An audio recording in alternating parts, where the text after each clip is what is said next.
I'm Levy Rozman. You might know me as GothamChess. Today, I've been challenged with the task of explaining chess in 5 levels of increasing difficulty.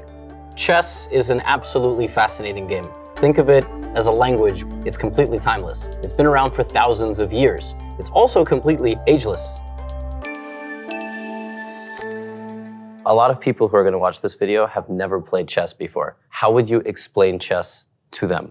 I would start off with the basics by teaching them how to move the pieces, like the pawns, knights, queens, bishops, kings. What's the goal of the whole game? Well, the goal of the game is trap the king and attack it at the same time. Yes, so it can't run away. Yeah. Exactly. And also take all of their pieces. Yeah. For me, I would describe chess as a lot of what you said, and also it's a mix of really quick plans like tactics, and then things that can take 4, 5, 6, 7 moves like a plan, like a strategy. So let's practice. In this position, I had the white pieces. You're playing on my side. My opponent was playing with the black pieces. So we switched a little bit. So if I said, hey, you get 3 moves in a row, can you come up with a plan? I think I could. If I have 3 moves in a row, I'd probably checkmate them with rook h3, queen h4, and then queen takes h7, checkmate. I'm very happy that's the first plan that you came up with, right? You can bring your queen out this way, or the rook. You can start with both, and then you come here, and then you checkmate. But I did say white gets 3 moves in a row, right? Yeah. But that's how we have to think about plans, right? We have to think about, okay, well, if I get a couple of moves in a row, what would I like to accomplish? What does my opponent want to do? So I'm not just gonna sit here and get checkmated, hopefully, right? So what do you think I want to do in this position? I think my king is on a bad square right now, so maybe you're trying to trade and then somehow get an attack on my king. Oh, you're saying if I take this pawn, maybe in the future I'll try to open up this diagonal. So that's very good vision. There's some pieces in the way, but yes, in chess you have to always keep an eye on what can possibly open. Do you know how you can tell whether a position is closed or open? Usually when a position is closed, pieces are more squished together. The easiest way by far to figure out if a position is closed is how many pawns do we each have? Right now, it's 8. So think of it like a fence, right? So if you and your neighbor have a full fence, you can't really see each other. But if there's only 4 pawns, that means somebody probably knocked down half of the fence, right? So if we start picking up all these pawns, then the position is more open. So this would be a closed position. This type of strategy would be called an attacking strategy, because you found a way to get your queen and rook down this line against my king. Before we even talk about what tactic is here, who does it look like is winning this game? I think white's winning. Okay, why do you think so? Well, the black king is very exposed into the white side of the board, Yes. and the white king is a bit more safe. Yes, you're 100% right. Because in chess, the 2 most important things we have to think about are who has more material, but then, like you said, who has the weaker king? And I would say my king has gone way too far, right? So there's a tactic here for white. Maybe. Is it bishop takes pawn on e4? So that's immediately you get a reward. But I'll give you a hint. The best way to start looking for a tactic, always look for a check first. Do you have a way to attack my king? Yes, rook h1. So exactly, you would give me that check. Now, where can my king go? Let's just try to think. Your king can go to king g4. Yes, that's my only move. So I would go here. Now, what else is on that diagonal? The rook. Yes. And which of your pieces can? The bishop. The bishop. So do you know what this type of tactic is called? A skewer. Yes. Well done. And then I would take the pawn. And then I would take the rook. And then you would take the rook. Now, the funny thing is, you are now totally winning, right? But as we know in chess, maybe one day white will make a mistake in the future. So there's no point for black to surrender here, but this is definitely a really good start. How long have you been playing chess? I played a little bit of chess growing up against my brothers, but ever since the Queen's Gambit show came out, that's, I think, when I downloaded the app and started playing against friends for fun. So chess is separated into 3 games, obviously. You have your opening, which is the early stage of the game. Then we have the middle game, right? The most confusing, mysterious side of the game, and the end game, where there's no pieces remaining on the board. You have to know how to convert positions, defend positions, understand how to play the game with only 5 pieces remaining or something like that. So for you, What do you struggle with the most? Yeah, I would say I really struggle in the mid game. I feel like I've developed most of my pieces, try to control the center, but at a certain point, I'm a little bit stuck on like, okay, now what? What do I do? So I'm going to look up your account. We're going to pick a game and we're going to analyze it. Sounds good. In all middle games, we have this mix of tactics, which are immediate gain or immediate loss, depending on if we're getting hit with a tactic or playing one, and strategic chess. I just want you to tell me, who do you think has a better position here and by how much? To me, right now, it feels pretty even. Like there's no major vulnerabilities from both sides, but I guess the white pieces, the pieces are a little bit more developed, I would say. Everything you just said is 100% accurate. So that's one of those baseline pieces of information that we need for the middle game. I have the 2 bishops. How can I activate one of my bishops? You have a little plan you could actually implement right now that would make one of your bishops extremely strong. You think you can find it? If I had to guess, I think it'd probably moving this bishop Yes, here. You definitely want to get the bishop out, but you don't want to move it just yet. So how do you do that? I am not sure. Now, this is how we unlock the intermediate level, which is this move. That move looks like it's disconnecting from the whole board, right? It's a move totally on the edge, but nobody is going to stop your bishop from going to that diagonal. And then you're threatening a tactic. Yeah. Right? You're threatening a skewer. You would hit my queen and my rook, stronger piece in front, weaker piece in back, and then you would be guaranteed to win some material. Just like little pattern recognition in the middle game. So for the future, you're going to have a game where your opponent makes the same trade early, right? They trade their dark squared bishop and you can activate it like that. But in this game, you focused on the center, which was totally fine also. Maybe one question I have is like, as I'm also looking at this position, just trying to understand like, okay, what is my opponent trying to do here? One thing to always monitor in every chess middle game is, does my opponent have a pawn break? Can my opponent strike somewhere with a pawn that would open up the board? If you have a low risk position, your position's just nice and comfortably better, you don't want chaos. I guess maybe they would try to advance their Yes. middle pawn. Yes, and this move is actually very annoying for white because not only am I now targeting things in your center, what else have I changed just by moving this pawn? Now their bishop is activated. Yes. Another thing for middle games. So we just keep adding to that bucket of knowledge. Pawn breaks for the opponent. And then every time something moves, like a pawn, we have to look around what else is now opening up. And we want to get to a situation where you knew this move was going to happen. And then next I'm going to come here. And then now what can I do? I can bring both my rooks. And now I have no problems, right? Now I have both knights, queen, rooks. So we need to get to a point where we see that coming and we're not just focusing on our own plans. But that's not always easy. Yeah. So with pawn here, that disrupts my plan. Yeah. Because now this move fails to... respond to the skewer. Yes. As you're trying to improve your middle game, one question you always have to ask yourself is that trade good for me? Is it good for my opponent? It's not checkers. You don't have to take me, and I don't have to take you. So we can do something called keeping the tension. We're just having a staring contest here among the pawns.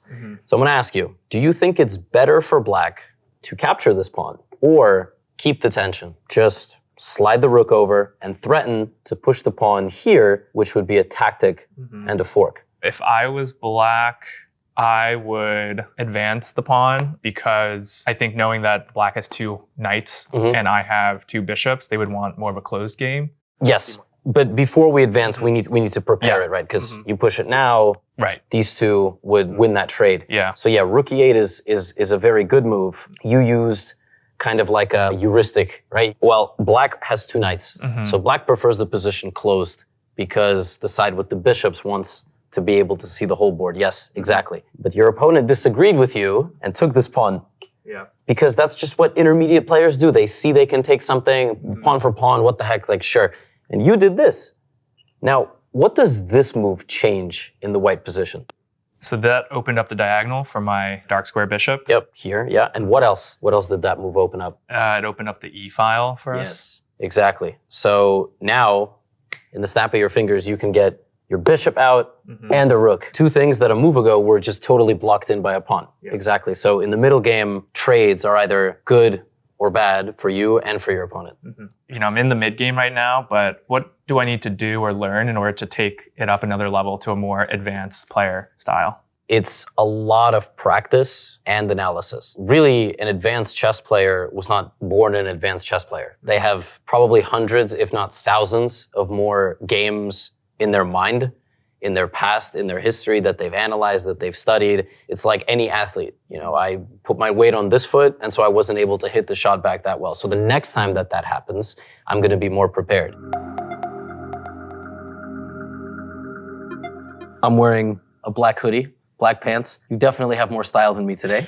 So in chess, people have style too. Yeah. What's your playing style? I'm gonna say quite aggressive. So I really want to win the game fast. So as we move up the levels today, we want to start introducing slightly more advanced terms. One of them is called initiative. But what exactly does that mean to you? So like if you're in a battle, you win a certain like spot, right? A really important spot that gives you initiative. When you get something, right, that you want, then it can start building up. It can start building up to be better and better, bigger and bigger. When you find a target and you have a way to create threats, attacks against that target, against that goal, but you do it without sacrificing your resources, right? So imagine two boxers, right? One is being pushed into a corner. He could still win. He could totally still win. But for now, one side is definitely the aggressor. And have the initiative. Exactly, has the initiative. You're a tactical, aggressive player. You're always looking for the initiative. Me too. Why don't we play a blitz game? Good luck. Look. Okay. Okay. That's not the opening I remember you playing. We've played in the park, we've played online. Yeah. I wonder how many games we played against each other.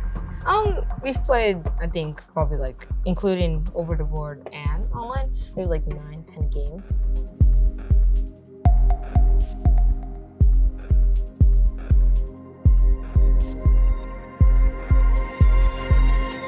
Okay, so we have like, just like a regular fianchetto.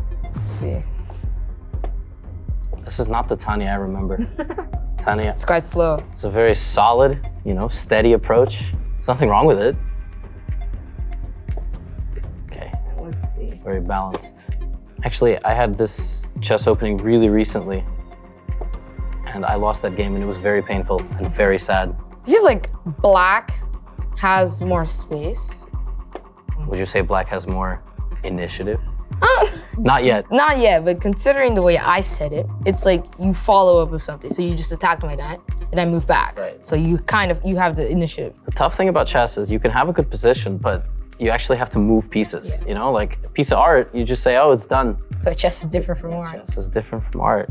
Let's go here. Where do we go here? Okay, let's go here. Okay. Let's see.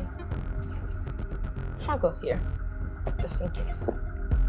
I don't know. Okay, I'm just gonna take some more space from you. Is this quite just Wow. just a position? You know what? We've been talking about initiative. I think I just gotta go for it. I just gotta push all my pawns. That could be good, that could be bad.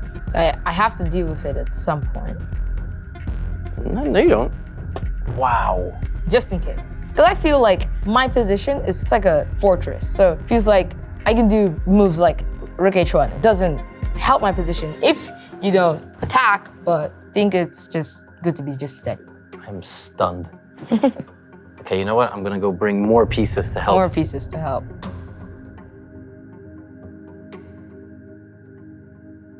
Okay. Look at all that. How are you just ignoring all my whole squad is over there?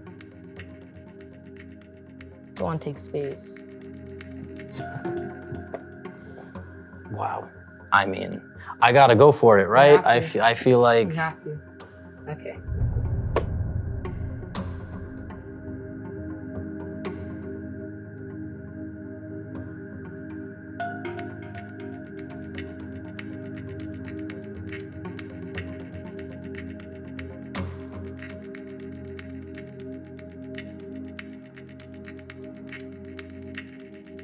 I really feel like this is a nice example of black has an initiative. Yeah, black definitely has an initiative. Black has an initiative, but can black capitalize on this initiative? I don't know.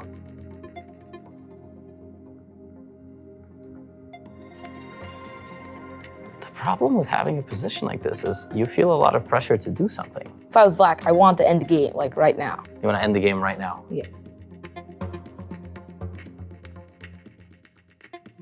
Okay, let's see. What can I do? Okay, I'll do that. Okay. Try to roll up the sleeves. Okay. Yeah, that's the chess player's sign of focus. Yeah, and you roll up the sleeves. I guess I have to defend my pawn. I mean, Don't really want to, but fine. Now, I will be annoying to you. Take as much pieces off. And I will take back.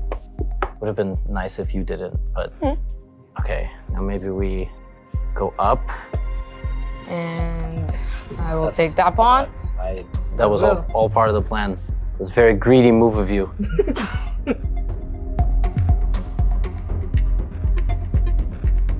All right, let's see. Here. Now, I'll take a pawn. All right, let's see. What? I'm scared. Okay. You do that. Yes. You do that. The board looks different in this building. Yes. Are you up a pawn? No. Six each. We good.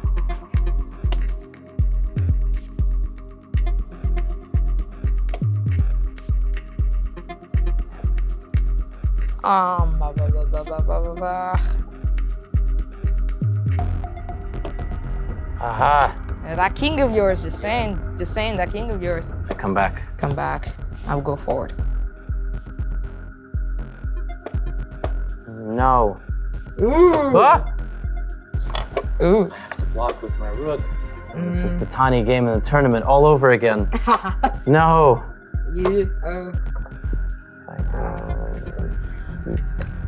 Ah! I almost lost on time.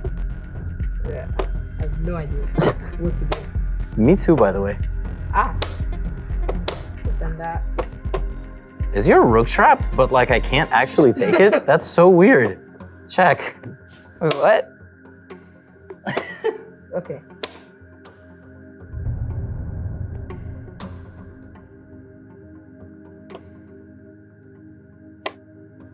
Oh, I like having more time. That's nice. Think I'll take those pawns.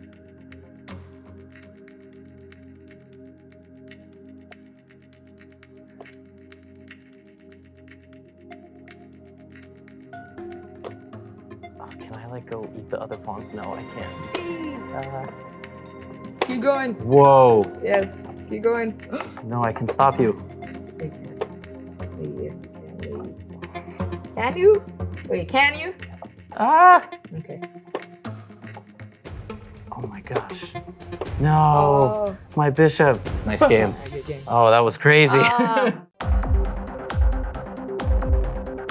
Generally in 5 levels, level 5 is the ultimate master, the person that's played the game 20, 30 years, has the highest pedigree. Actually, that's you in this case, and we're still on level 4 because computers have been better than humans at chess for like 30 years. How has it changed the way you approach the game? Yeah, I mean, I think chess players are using computers intensively all the time. Obviously, with some material odds, it's going to be one part of the training. Another part of the training that I find interesting is like, to find positions from, let's say, real life tournaments. And I've been doing that actually from this recent tournament that's going on in Isle of Man, playing out some of those fascinating positions and just seeing what the computer does. And he's like coming up with resources that you would never think of, Today, we've been talking a lot about how chess is kind of a mix of tactics versus strategy. Let's elevate that discussion. So what is chess to you? Well, the way my coach explained chess to me that really seems intuitive is that chess is a game of time, space, and harmony. You have one turn to get things done, right? Obviously, you try to make it as efficient as possible. We have the saying in chess that, you lost by one tempo, by one move. Space, we have a game of 64 squares, right? So control over these 64 squares is what the game is about. You can get control, moving up your pawns. You can get control by winning opponents' material, right? So obviously, that's another big element that we're fighting over. And harmony is basically like you got this army of pieces, right? Your job is to make them work well with each other, coordinate them, and build that beautiful picture of harmony that, all chess players aim for and are so pleased when they can finally achieve. So I've never thought of chess that way. This is very interesting to me. So of those 3, what would you say is the one that you have more mastery over than the other? Harmony trumps everything. It trumps, like you could be winning when it's not your turn and you're like totally behind in material. So it shows me that harmony is the end goal. Chess is a miniature life. I always like to say that chess exposes all of your flaws on the board. Oh, in yeah. your training habits, in the way you approach certain positions.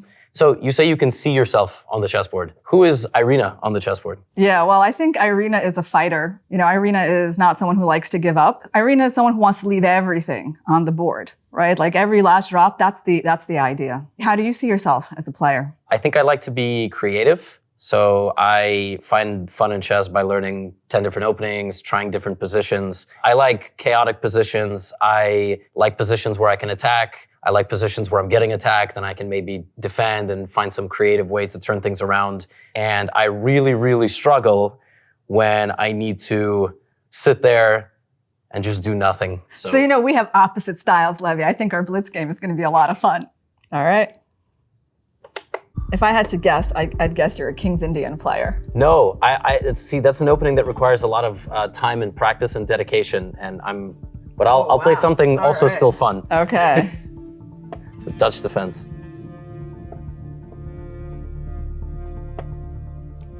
Is that Leningrad? I think G6 is Leningrad. This I don't. I've tried to find a name. I don't actually know the name of this one. I guess there's also like the Stonewall, right? You can play. Yeah. All right, let's go for the most solid move. That's not fun. We don't want double pawns. No, we don't. I would have liked double pawns. Okay, let's complete that Bishop Fianchetto. So you actually play the Dutch. That's not just like today's surprise. I play like a lot of openings poorly. That's my approach to chess. I just play things that I think will be fun. Then the game starts going and I'm like, why did I play this? I should learn real openings.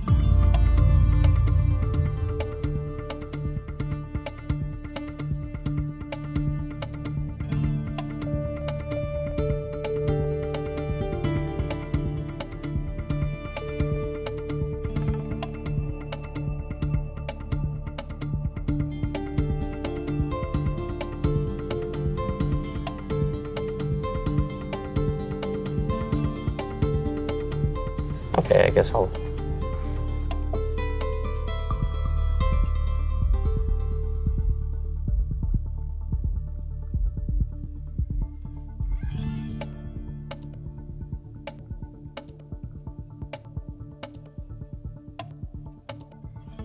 Yeah, this is nice and boring.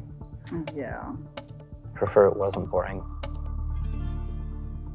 I think I gotta do something like on the queen side here before you get your e5 move in. I was debating playing a5. a5, yeah. But the question is e5 a good move or a bad move? There's only one way to find out, so... Yeah, you're gonna go for it, yeah? All right, well, I gotta take you. Can I take with the pawn? Probably not. e5 looks a little dangerous, but I guess we can analyze that later. All right, so what are you threatening? At the moment, not much, yeah? If I take on e5, it gets very boring. I can also do something like, now it's a good thing that like my queen is not gonna hang when you take my knight. Yes. Oh, well, it's not, it's not a good thing. I would have preferred that it might, it might hang, but we only have like 90 seconds. We have to make conversation and also play some semi-decent That's moves. what streamers do, right? Like that guy. I do YouTube,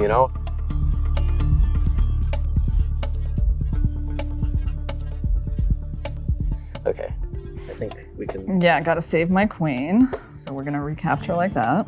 What if I do this? What if I just don't acknowledge what you're trying to do? That's interesting, right? Because I don't have a3. I can play b5. That's kind of interesting. Yeah. I have c6, but you can play b6. I can take on d6. Looks a little boring. Not plausible.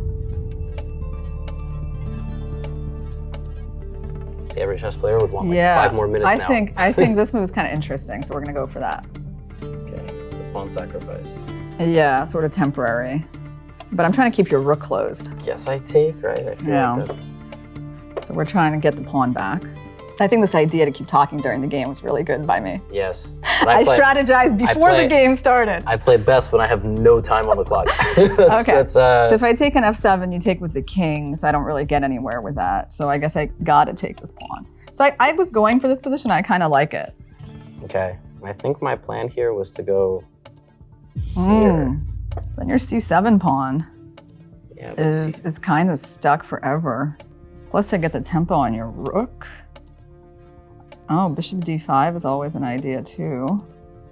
Oh. Wow. I think you got some issues here, Levy. I think you should just think for like 47 more seconds. And Yeah? then you should make your decision. All right. I mean, I have some really tempting moves here.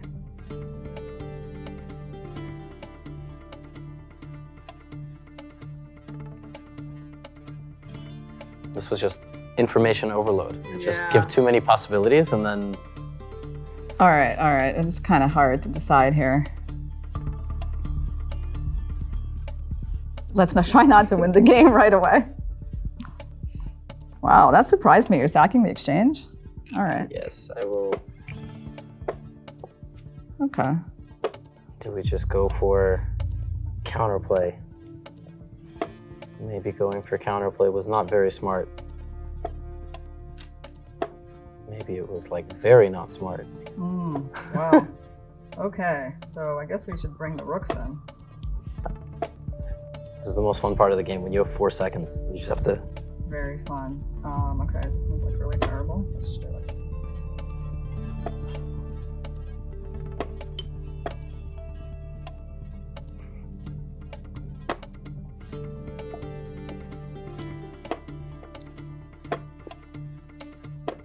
Now the game could theoretically go... Oops, sorry. It's okay.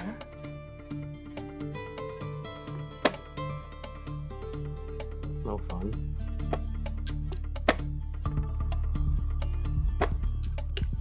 No. Took a really important pawn there. No. Oh.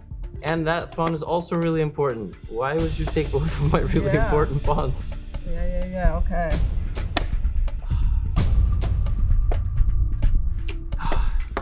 And I lost on time. Double whammy. That was exciting though. This was probably my best move of the game, right? And taking my rook. Yeah. Yes. Yeah, b5. But this I is the think so. subtle stuff, Levy, that we, Yes. build a game out of. Yeah, but I think... Yeah, but it's ugly. It's ugly because just in general, like this position, I think is kind of ugly. Yes. You're stuck with this pawn. You're stuck with this pawn. But question, Weaker king. should you play a4? Because if you don't play a4 Yeah. now, can I play Can a4? you play it for? Yeah, that's a question. I mean, okay, you mean if I let you play a move like that, I still think like you're I gonna feel like now have like more problems. Like even if I have like a pawn here, yeah. it's still annoying. But then if I start generating some... Some play. Yeah, you can try. A little trap. Levy. Yeah, Do you see so it? this is- Do you see it? Do you see that, Bishop? This position is not fun. It's tough because you got some issues with the king, some issues with the rook, with the pawns, But I think, yeah, like in Chess terms of exposes who you are as a person. I just have many issues. That's what... your move was interesting, and it kind of posed this big decision in front of me, right? Like over here. So I think in terms of like strategy, this was really the key moment strategically because I have to like make this big decision with the pawn structure, and so this one kind of prevented your rook from opening up on this file, and I keep my pressure on the queen side. So this is a perfect example of time, space, and harmony all in one move. Yeah, that's 'Cause, right. That's right. We're fighting for space. Yeah. We're fighting to not let the opponent build harmony. Yeah, b5 I didn't even consider. I just thought you would either take or push or... But yeah, this game went more in my style, Levy. I listened to you carefully, talk about all the things that you liked about know. chess, and I tried. I was what like, always okay, happens. now I know what to do against him. That's what always happens. Okay, I have a personal question now. Yeah. You are the 8-time United States Women's Chess Champion. You also have the highest title in all of chess, Grandmaster. I'm an eternal runner-up. Like, what is the championship mentality? And how have you succeeded at it so many times? In terms of the Grandmaster title, that's like, I think everyone's personal journey, right? It can take some people longer. I actually did it very late in my life. I don't know, Levy, if you know this, but I made Grandmaster when I was 29. Most people, if they don't do it by the time they're like 20, they'll probably never do it. In terms of becoming a Grandmaster, really, it's like that. That's the time and the commitment. I think if you're an international master like you are, like everything is within reach. Like if you've already played chess long enough in your life, you're close enough to that level that really it's going to be little things like putting in the time, going to the best tournaments and getting the best competition and just maybe getting a good coach to help you as well. So it's not too late, Levy. Okay. We are going to look forward to Gotham Chess making Grandmaster. Yeah, then I'll retire and, I don't know, do horse racing or something. Tell me a little bit about yourself. Do you play chess? So I do play chess. I played as a kid. I remember learning from my grandfather when we lived in India. But I got recently more interested in it when my kids started playing chess in school. In New York, kids play chess at a very young age. Warms my heart. And it gets more and more intense, and he's playing tournaments. And I thought, let me try to keep up with him. So I realized that I could kind of do it in my work as well, because I study AI and I study computer science in general. What type of AI? Are we talking chatbots? Are we talking, I don't know the terms. There's all kinds. So I try to create what I call human-oriented AI. So I try to use AI to understand human behavior. What makes humans decide and make the decisions that they do. And we thought, wouldn't it be interesting to try to create an AI that actually tries to play like humans at different levels and tries to mimic their behavior? So that's what we set out to do with Maya. Generally, the chessboard does not care how you feel, I think, is how AI plays, right? It's sort of just figuring out the best move. You're right that AI is trying to play the best way possible. And it's combining this evaluation function with this search. It's powering it with brute force. Like it can do millions of searches a second. I think some of the components of the evaluation function map to some of the things humans do when they look at a chessboard, right? When they're thinking about their king being unsafe. Even that emotion you described, I feel uncomfortable. Like I feel uncomfortable whenever I've castled and I push that G pawn or something. But that feeling translates to some of the components of the evaluation function that Stockfish uses. Humans don't have this luxury of searching millions of nodes a second. I can't even finish one node without going, oh, what about the second node? Right. As you get deeper and deeper in the tree, it just grows and grows, expands like combinatorially, and it starts getting very confusing. And your evaluation starts getting less and less accurate. You might make mistakes because you might miss something. And less confident, which is an emotion which the computer doesn't feel. One thing that we noticed when I was talking with a colleague of mine, his name was Ashton Anderson. He's a professor at University of Toronto. He was in my lab, and we both had this passion for chess, but we realized no one had really used AI to play like a human would play. I think my audience once polled 92% are below the level of 1200. But it's really hard to learn chess because you don't get to experience learning content based on people who are your level. Like, how did you really deduce how a 1200 will play? We use state-of-the-art neural networks like AlphaZero and Lila, but we instead try to predict what move a human would make given a board position. These deep neural nets are kind of like black boxes. So we've come up with interesting ways to probe at them to get an idea of, okay, what is going on that is different about this person or different about that person. We had like a style vector for each person. Yeah. We can compare those, see where you differ, and try to map those back to human understandable chess concepts. Because that's the key, right? If I just tell you, oh, they differ in the third number and the fifth number, you'll be like, what does that even mean, right? But if I can tell you, oh, I think this person worries more about their king's safety or sacrifices their center at the cost of protecting their king or something like that, some kind of trade-off, then you might be able to understand what's going on there. So that's what we're trying to do now with these style vectors. And the fun thing about having numbers representing people is that you can add them together, you can mix them. With something like Maya, do you think it's possible to develop some sort of accurate measure? Let's say I'm a 1200, I have an opening course, I just want to practice my opening. Yeah. Can I do it some way against Maya or? So I think that's actually a good idea, and I agree with you that it's not something you can easily access today. Out with the online tools and the chess platforms that are out there. I play the Caro-Kann, and when I learned it, I started getting afraid of, so when you go, I started getting afraid of the advance. The advance, and even more so, at some point when I always like to get my bishop out because I feel very uncomfortable if I don't. And then eventually something happens.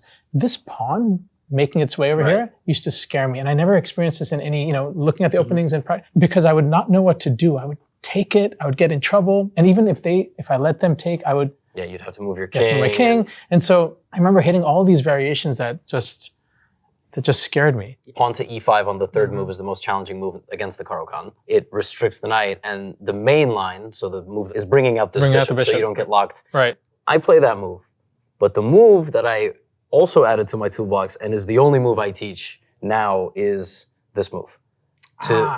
To try to undermine the center. It's not commonly played at the highest level. If you study master games, this is probably 1 in every 6 games or something, compared to, right? So now we go down a totally different path. We're taking a totally different train to our destination. Right. But just this undermining of the position, splitting up these pawns and then slowly capturing them both, that does wonders at intermediate and early advanced level. This move, despite it being move 3, according to databases, already gives black like a 53% chance of winning, which is crazy because normally white is about 52%. Right. White just doesn't know what to do. Is about that this like move. like human empirically, though, based on the games that people have played? Yeah, like I would say. But is a Stockfish eval like weaker for black here? Computer will after say like 12, 13 moves says white is better. white is better. Okay. But what does that really mean? Right. In practice. In practice, yeah. Even in Grandmaster level chess, Hmm. okay, move 13, white is better, and move 20, black is equal. I love this because this is an example of the kind of advice at, as you said, in the intermediate and advanced level that could be appropriate because you're thinking about the human opponent that you're playing. And maybe you wouldn't recommend this at the highest level. But in that range, I think it could very well be very good advice. And as they get more comfortable with it and understand it, your students, at some point, they might realize, you know what, I've progressed to a point where I don't want to play that anymore. And they'll change. But for a good part of time, it could be very useful for them. In 1997, Kasparov lost to Deep Blue. We can say for about 26 years now, AI has been better than humans in chess.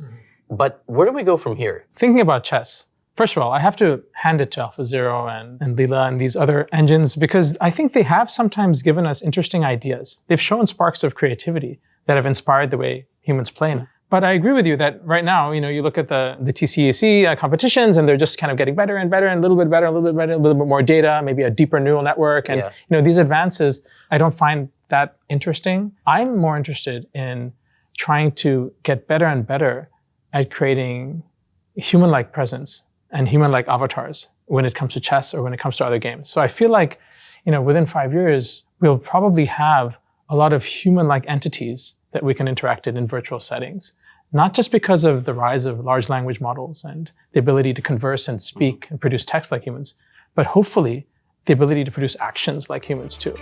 I hope you enjoyed this episode of 5 Levels. And before you go, I just want to say that it's probably one of the most unique episodes because our ages did not go up from low age to a higher age. Chess doesn't really care about any of that. Just give it a try. It is ever evolving and the learning journey is really never over when you play chess.